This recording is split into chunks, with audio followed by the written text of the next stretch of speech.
Ladies and gentlemen, William Samoei Ruto, the President of the Republic of Kenya, yesterday held a high-profile meeting with the ODM rebel members of parliament from Nyanza at Statehouse in Nairobi. What was the objective of that particular meeting? What do you think Ruto discussed with the rebels at Statehouse? How are you tonight? I'm good.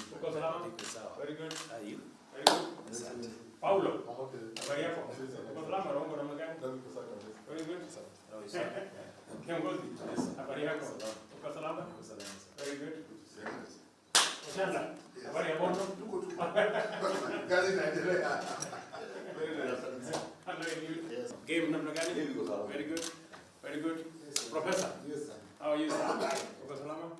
Very good. Nyamita habari? Very good. Yeah. How is the young man? He is okay. Haya, piga sinema hapo.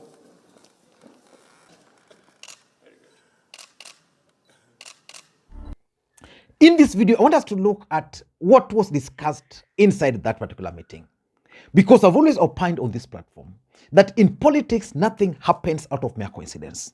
Everything in politics is normally well planned, well scripted, and executed to achieve a specific political objective. But there are a few things which I observed during that particular meeting. Number one, Rigathi Gachagua was not present when William Ruto met with these members of parliament. And it has been like that. Why is it that every time William Ruto is meeting with these leaders from Nyanza, Rigathi Gachagua is normally absent? That is something which I think is also significant. And I also observed that it's just the same team which William Ruto has been meeting. For us to understand the objective of this meeting, because I'm going to explain to you guys what was discussed in this meeting. For us to understand, let us go to a Facebook post by Jalango Munyewe, the Langata member of parliament. This is what Jalango is saying. Our resolve to work with His Excellency William Ruto was not a gimmick. We will support the president and we must work with the president. When the president loses, we all lose. Ruto is Kenya one. God bless the president and may we work together for our country. Always pray for the president, for him to continuously guide and lead the country. Langata one, I want to ask you, how many times do you think Jalango mentioned the word president or Ruto in this small post? How many times? And in his post, there's completely nothing development which was discussed here. But let me take you to a post by my friend, Uriri member of parliament, Mark Nyamita. This is what Nyamita posted. Let me just get it briefly. This is what Nyamita posted. In our continued development discourse, we had a review meeting with His Excellency President William Ruto on a number of development programs he committed during his tour of duty in March, and we acknowledge the progress made in the following. So basically, Nyamita is reminding you guys that in March, William Ruto was in, they met at Statehouse actually. And then William Ruto came to Nyanza, and I think there are a few things they agreed on. And this is what he's posting. Number one, Uriri TTC ICT Hub has been fully equipped with 100 computers awaiting commissioning. So that could be true. 100 computers is not difficult. And then he's also saying the 10 million each for both St. Mary's Oyola Primary School and St. Pius Uriri High School has been availed. We will do the delivery to the schools within the month. So basically, I think they promised buses already there. Buses or 10 million each for those schools. Then the contractor for the 57 million Penyowacho level 3A hospital has been identified and awarded with a groundbreaking schedule for July or August. So he promised some improvement on some hospital there, which has been approved.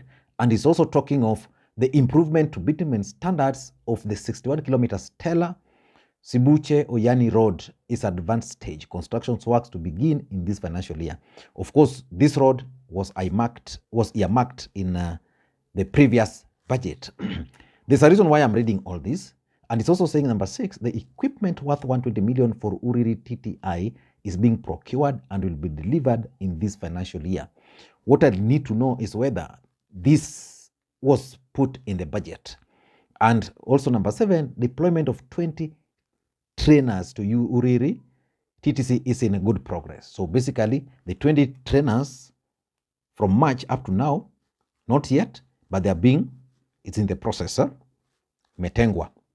Number 8 is saying the expansion of Gogo hydropower at a cost of 3 billion has been approved. The formalization is ongoing. So hopefully that will also be committed. But if you now look at Nyamita's Facebook post and you compare to that of Jalango, then you can understand who is really focused on working with the government and probably will be able to gain something. Let us look at the people who attended this meeting. From the photos here, I can see Paula Burongo. I can see Paula Bur actually joined Ruto because he was denied the opportunity to sit in the budget committee. Then you can see Rayo Molo, the principal secretary for Interior, Tom Ojienda, my senator. Then there is Elisha Akuba Game. There's Jalango there. I can see Ochanda huko nyuma. Then Karoli, Nyameta, Owalo. Yeah, the same individuals. So, and because in politics nothing happens out of mere coincidence, and everything in politics is normally well planned, scripted to achieve objective. I want us to look at the objective of this particular meeting, the details of the meetings. Before we do that, for those who are watching this channel for the first time, please take a second or two, click that subscribe button so that next time we produce a video like this, YouTube will automatically notify you. And to the subscribers, I want to continue thanking you guys for your continued support, because without that support, this channel cannot be where it is. And without any further ado, please let us dive in. But again, allow me to introduce you guys to KingMark Homeschool. KingMark offers professional and learner-centered online mathematics tuition and homeschooling for Cambridge International General Certificate of Secondary Education. They also offer tuition and homeschooling for General Certificate of Secondary Education, EdXL, and AQA. And they also offer tuition and homeschooling for British National Curriculum. They have interactive videos and a learning management system with lots of practice questions that ensures your child learns at their own pace. Please, if you require homeschooling for your kid or tuition for maths for the above, please kindly contact them on the numbers you are seeing on your screen. I'm also going to share the link to their website, to their Facebook page, so that you can also see the videos, some of the free videos they have on their on their YouTube channel. Now, let us get back to the main issue. Why do you think William Ruto met with these members of parliament? Number 1, I think it was all about William Ruto's visit to Nyanza. William Ruto is expected in Nyanza, I think next week. He was supposed to be there on 8th during the Thanksgiving ceremony for Raila Odinga, but I think now they've included other things and probably they postponed it because, on 7th there's Mandamano. So probably they've included it with several other things. So William Ruto will be expected in Nyanza, I think, next week. The date is not yet out. So they met to discuss the agenda for the visit. And the agenda for the visit are just basic development projects. William Ruto came to Nyanza. He met with the governors. He met with the members of parliament from the region. He made promises to them. Again, he's been meeting with this same group, and he made promises to them. So I think the meeting will be how to approach that particular visit. Should they include other members of parliament? I'm not sure. I've gathered that William Ruto is planning to visit Homa Bay, is planning to visit Siaya, and is also planning to use the same opportunity to go up to Busia. So that is the first objective, why they met. Number 2, these guys also met to try and figure out how they can counter Raila Odinga's influence in Nyanza. There is something which happened in Game during the burial of the late Professor George Magoha. You know, during that funeral, there was a feeling within William Ruto's circles that Raila Odinga was finished and they wanted to use that funeral to try and stamp their authority. But intelligence report 2 days to the event realized that Raila Odinga was still so powerful. And that's why William Ruto actually decided not to attend that particular funeral at that particular time. And that funeral is actually what also recreated Raila Odinga. And Raila Odinga was confirmed as now the real Luo leader. I'm told William Ruto was so mad to an extent that he decided to slow down on his strategy. And for those who follow politics a bit, it's that particular time when William Ruto decided that they were now not going to continue with the attacks on Raila Odinga because they realized attacking Raila Odinga was counterproductive on them. But how can they counter his influence in Nyanza? Already we have UD activities across the region, but is the UD activities serving the interest of these other politicians? That is the question. For example, all these members of parliament you see there are not comfortable with joining UDA. And they're also not comfortable with the UDA political activities in the region, just like they are not comfortable with the ODM activities. Remember, already Raila Odinga has decided to counter some of these guys. People like Elisha can no longer go to their constituencies. If they go there, they must have police. Because ODM as a party is now going for them. It's checkmating them. But how can they counter Raila Odinga's influence? Probably the details were discussed in that particular meeting. Number 3 is development agenda or project for Nyanza. And this is what is giving William Ruto and Kenya Kwanza serious political headache. Because, you know, William Ruto has this habit of convincing regions that Uhuru Kenyatta never delivered. He did that in the mountain, and the mountain bought it. And today, mountain are realizing that Uhuru actually did much for them, a lot for them. And now in Nyanza, William Ruto has been trying so hard to identify Uhuru Kenyatta's project and hijack and launch them. But it has not worked for him. So when he was in Nyanza the other day, for example, in Homa Bay, William Ruto made some promises to the leadership publicly. And some of those promises are not factored in the budget. And the opposition MPs from those regions have been reminding those in government that there's no way William Ruto can come and make promises to people and then they're not budgeted for, and then you want to cheat people that those projects will be completed. So probably they also met to figure out how William Ruto can handle the issues of projects which are coming up.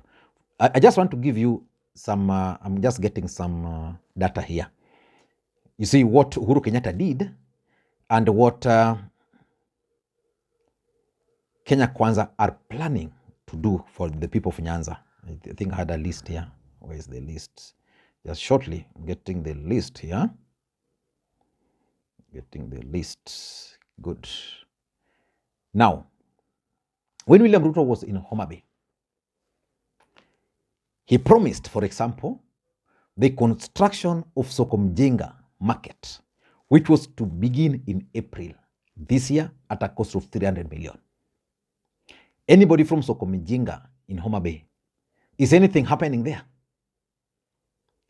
If not happening, then the best would have been it being fixed in the budget. Not happening. He also promised the construction of new Homa Bay Pier at 600 million Kenya shillings. Is it in the budget?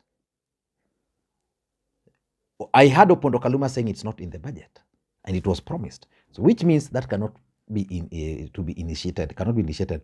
He also promised, number 3, the launch of 5,000 affordable housing project, which actually was the order of the day for that day. They were launched. I don't know how they've progressed, but I'm hoping they are progressing well. He also pledged completion of Homa Bay Stadium to include round pavilion. It is Gladys Wanga who completed the stadium, not Ruto, and what he promised, the round pavilion, not done. Then he also promised 1 billion shilling for water supply within Homa Bay town. Again, can only happen if it's budgeted for. Is it in the budget? Those are some of the issues which are giving these members of parliament, rebel members of parliament, serious political headache, because William Ruto made these promises publicly and nothing is happening. And that's why I took you to Mark Nyamita. If you looked at the project which William Ruto promised Mark Nyamita, the ones which are being implemented are like 10 million, 20 million, computers here. But the major ones are still waiting. So let us wait and see the new projects which William Ruto is going to unveil to the people of Nyanza. The other day I saw Raila Odinga announcing there's a road, I think, from Sori coming all the way to where?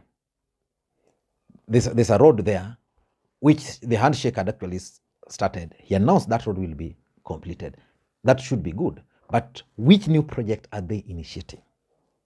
That's the biggest challenge they are facing. So Ruto is coming for development project. And number four, I also tend to think that this meeting is actually part of a strategy to counter Mandamano. Raila Odinga is organizing Mandamano. Then Ruto is coming to Nyanza to announce a development project. Maybe a day later after the Mandamano or a week after the Mandamano. You organize Mandamano, for him he comes with Mandeleo. And he will tell people that for us, this is what we have for the Luo nation.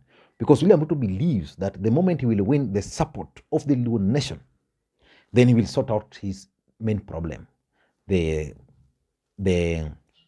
lawyer factor, and again, he will also solve the problem of the Kikuyu nation who are currently holding him hostage.